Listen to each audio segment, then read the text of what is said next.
공감 테마를 잡아라 시간입니다. 이 시간은 순라리서치의 박인혁 팀장과 함께하겠습니다. 안녕하세요. 네, 안녕하십니까. 네, 오늘은 저희가 중국에 대한 이야기를 좀 나눠볼 텐데 중국 하면은 정말 최대의 소비 시장인데 중국에서 4세대 통신망이 깔리고 있다고요. 이 부분에서 아이디어를 얻으신 거죠? 네, 맞습니다. 바로 예. 그 부분에 대해서 아이디어를 얻은 건데요. 말씀하셨듯이 글로벌 최대 소비 시장은 바로 중국입니다. 전 세계 기업들의 관심, 바로 이 중국 시장의 변화에 귀추를 주목하고 있는 그런 상황인데요. 이번에는 중국의 4세대 통신망 구축이 본격적으로 이루어지면서 글로벌 통신 장비 업체들이 눈독을 들이고 있습니다. 지난달 30일에 파이낸셜 타임즈에 따르면은 에릭슨 그리고 알카텔루센트 그리고 노키아 등 글로벌 통신 장비 업체들이 일본 최대 이동통신 업체인 차이나 모바일의 4세대 통신망 구축 1차 사업과 관련해서 통신 장비 공급 계약을 따냈다고 보도를 한 바 있습니다. 네. 이 화웨이 그리고 ZTE 등 현지 통신 장비 업체가 공급 계약의 절반 이상을 차지한 것은 사실이지만 생각보다 많은 부분을 바로 이 외국 업체들도 상당한 규모의 계약을 체결했다는 것 눈여겨보지 않을 수 없는데요. 1차 계획의 규모만, 이 통신망을 까는 1차 계획의 규모만 해도 최대 32억 달러, 한화로는 약 3조 4천억 원 규모에 이르릅니다. 올해 말까지 중국 전역에 20만 7천 개의 기지국이 깔리게 되는데요. 내년에는 바로 이 규모의 2배가 넘는 50만 개의 기지국이 설치될 것으로 전망이 되고 있습니다. 이는 일단 차이나 모바일이 무려 7억 5천만의 가입자를 가진 세계 최대 이동통신 업체이고 올 하반기 아이폰 5S의 출시와 함께 이 4세대망을 깔지 않을 수 없습니다. 왜냐하면 아이폰 5S는 바로 이 4세대 통신망을 기반으로 하기 때문인데요. 네. 이에 따라서 그 필요성이 매우 다급해졌기 때문에 중국의 4세대 통신망이 깔리는 것은 곧바로 신속하게 이루어질 것 같고요. 국내 업체 중에서도 이에 따른 직접적인 수혜가 기대되는 기업이 있어서 오늘 소개시켜 드리고자 합니다. 네, 중국에서 4세대 통신망을 계속해서 깔고 있다. 사실 과반을 중국 업체들이 차지를 하고 있다고는 하지만 과반이 안 된다고 하더라도 중국 시장이니까 그 규모가 앞서 말씀해 주신 것처럼 어마어마하잖아요. 매우 큰 규모죠. 네, 일부만 선점을 하더라도 상당할 것 같은데 우리 기업은 어떤 기업인가요? 네, 오늘 관련된 기업으로는 바로 이 에이스테크라는 기업을 소개해드리고자 합니다. 네. 일단 기지국 내에 기지국 부품, 기지국 장비인 RRH 그리고 기지국 안테나, 모바일 안테나, 중계기 등 무선 통신 장비 업체의 대표적인 기업 중에 하나다라고 말씀을 드릴 수 있는데요. 일단 유사한 기업으로는 지난해부터 큰 폭으로 상승한 바 있는 KMW라는 기업이 있습니다. 기존의 이 에이스테크는 내수 위주의 영업에서 점차 고객사를 글로벌화하고 있고요. 수출 비중도 늘려가고 있는 그런 상황입니다. 거기에 이제 신규 사업인 차량용 안테나라든가 일반용 안테나 그리고 방산 안테나 등에서도 매출이 발생하고 있고요. 지난해까지 고비용으로 인해서 적자 기업이었습니다. 하지만 올해 이제 흑자 전환이 확 실시되는 턴어라운드가 가능한 그런 기업이라고 할 수 있겠습니다. 네, 턴어라운드를 기대해 보겠다라고 말씀해 주셨고 오늘 투자의 아이디어는 또 중국과 관련한 사항인데 지금 쭉 보니까 중국 업체와 또 4G 사업자 선정을 했다라는 소식이 있거든요. 이 부분과 관련해서 수혜를 입는 거죠. 네, 이미 공시된 사항이고요. 예. 결론부터 말씀을 먼저 드리겠습니다. 차세대 기지국 장비로 불리는 RRH 이 부품을 중국 법인에서 최근 생산에 본격 착수를 했습니다. 이 제품이 글로벌 통신 회사를 거쳐서 차이나 모바일이 구축하는 차세대 4세대 LTE 기지국에 들어갈 것이기 때문인데요. 이미 공시를 통해서 알카텔루센트 상하이벨과 441억 원 규모의 RRH 장비 계약을 체결을 했습니다. 즉, 이 중국의 차이나 모바일의 4세대 이동 통신망 구축에 직접적인 수혜를 받는다는 건데요.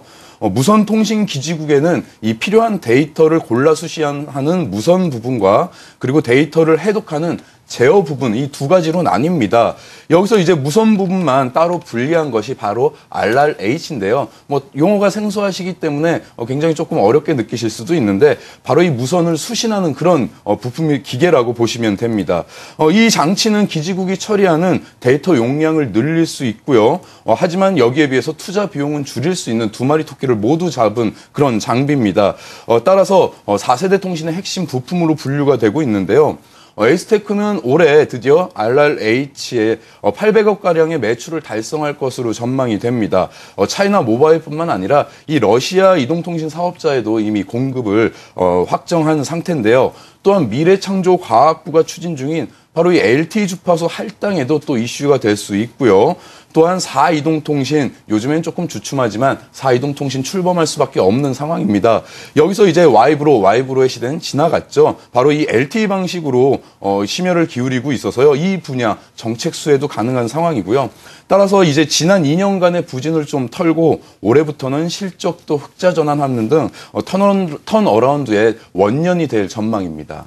네, 그렇군요. 그러니까 이 에이스테크가 공급 계약을 맺은 회사가 중국에서 4세대 이동통신 사업과 관련해서 또 사업자로 선정이 됐다라는 소식이 상당히 호재가 되면서 실적도 턴어라운드가 기대된다라는 소식인데 앞서서 또 비교를 해주신 것이 KMW였거든요. 지금 주가의 흐름을 보자면 뭐 고점에서 조정받는 거는 괜찮은데 KMW가 훨씬 더 상승 탄력도 컸고 수급도 훨씬 더 좋았던 양상이었거든요. 이러한 부분은 어떻게 비교 분석을 해볼 수 있을까요? 네, 사실 조금 생소한 분야이기 때문에 예. 이해하기 어려우실 수도 있었겠지만 네. 바로 지금 짚어주신 바대로 KMW와의 주가 행보를 조금 생각해보면 굉장히 쉽게 이해할 수 있을 것 같습니다. KMW는 지난해 고점 기준 5배가 넘는 상승을 했습니다. 올해까지요. 물론 실적 역시 지난해 턴어라운드 했을 뿐만 아니라 굉장히 큰 흑자를 낸 그런 기업이었습니다. 이는 RRH를 하는 유사한 기업입니다. 바로 에이스테크와 유사한 기업이지만 그 방식에 차이가 있었기 때문입니다. 네. RRH는 주파수를 분할하는 FD 방식과요. 그리고 시분할을 하는 TD 방식이 있습니다. 일단 우리나라를 비롯해 뭐 미국이라든가 일본, 유럽 등 선진 국가들 사이에서는 바로 이 FD 방식으로 먼저 LTE 통신망이 구축이 됐습니다. 바로 이것이 KMW가 하는 사업 분야입니다. 예. 이제 하지만 반면에 에이스테크가 하는 TD-RRH 방식은 바로 일명 중국형 LTE로 불리기도 하는데요. 이제 후발국 위주로 시장이 열리고 있습니다. 특히 중국에서 사용하는 방식이 바로 이 방식이기 때문에 에이스테크의 시장은 KMW가 열었던 지난해가 아니라 바로 올해가 되는 것이죠. 올해부터 바로 이 주가 상승의 원년이 될 수 있는 그런 해라는 것이 이렇게 비교를 해보면 바로 나타날 수 있는 부분입니다. 네, 그렇다면 훨씬 더 상승 탄력이 커질 것을 우리가 기대를 해볼 수 있을 것 같은데 말씀하신 제품 말고도 이 에이스테크에서 또 밀고 있는 제품들이 어떤 것들이 있을까요? 네, 뭐 기본적으로 이 TD, LT, RRH에 대한 수혜도 에이스테크에는 굉장히 큰 호재고 예. 이것만으로도 어떻게 성장 동력이 크게 될 수 있습니다만 에이스테크는 또 여러 가지 성장 동력을 갖고 있기 때문에 좀 소개를 해드리겠는데요. 첫 번째는 바로 차량 전장용 안테나입니다. 자동차도 점점 스마트카로의 진화가 이루어지고 그렇죠. 있잖아요. 여기서 바로 핵심 부품이 바로 차량 전장용 안테나입니다. 차량 간 거리를 측정하는 안테나를 국내 최초로 양산하기도 했고요. 이미 현대 기아차의 협력 업체로 등록이 되어 있습니다. 올해 설비 투자를 시작해서 내년부터는 연간 300에서 400억 원가량의 매출이 발생할 것으로 기대가 되고 있습니다. 두 번째는 바로 이 방산 안테나인데요. 국방백서에 따르면 2020년까지 모든 안테나를 국산화하는 것으로 계획을 잡고 있습니다. 또한 이 군의 통신망, 현재는 2세대 통신망인데 점차 3세대 통신망으로 또 이렇게 바꾸고 있는 실정입니다. 이 3세대 통신망으로 바꾸는 것은 바로 또 에이스테크가 국방부와 함께 이렇게 협의해서 하는 사업이기 때문에 네. 이 부분에서도 뭐 올해와 내년까지는 뭐 한 100억에서 한 300억 가량의 매출밖에 되지 않지만 2015년부터는 연 1000억 이상의 매출이 발생할 수 있는 그런 분야입니다. 따라서 이 방산 분야에 대한 수혜도 관망할 수는 없을 것이고요. 뭐 이 외에도 일반용 안테나, 일명 샤크 안테나라고 하는데 이 제품도 지난 7월 30억 가량의 최초 매출이 발생하면서 굉장히 여러 가지 성장 동력을 모두 가지고 있는 그런 기업입니다.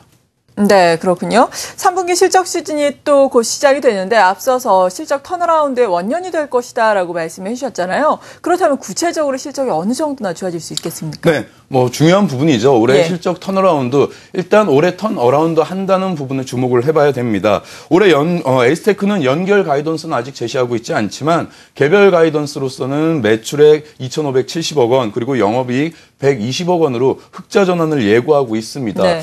이제 어느덧 1년에 뭐 3분기가 지나가고 이제 4분기만 남은 상황입니다. 올해에 대한 전망보다는 내년에 대한 전망에 더 관심을 기울이는 그런 시기가 다가왔는데요.